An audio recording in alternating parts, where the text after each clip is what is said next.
Israël a expulsé dans la journée l'ancien président tunisien Moncef Marzouki, aux côtés d'autres personnalités arabes et européennes. Décision prise au lendemain de leur arrestation à bord d'un chalutier, le Marianne. Ils entendaient ainsi briser le blocus israélien sur Gaza.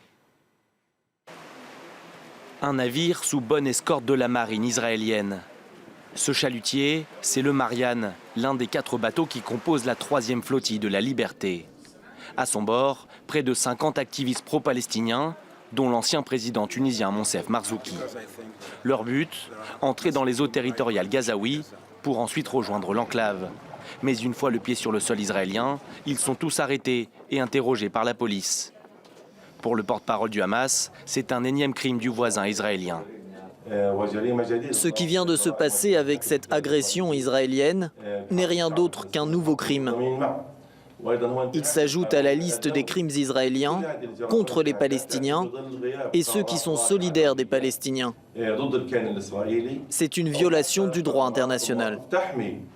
Une fois fouillé, le Marianne, qui est parti de Crète vendredi dernier, a été escorté jusqu'au port d'Ashdod, au nord de l'enclave palestinienne.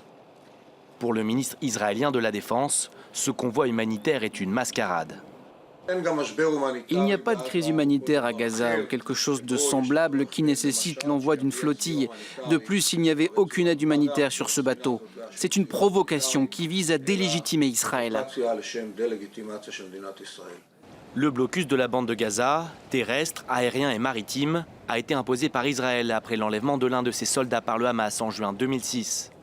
Il a ensuite été renforcé lors de la prise de pouvoir du mouvement islamiste dans l'enclave en 2007.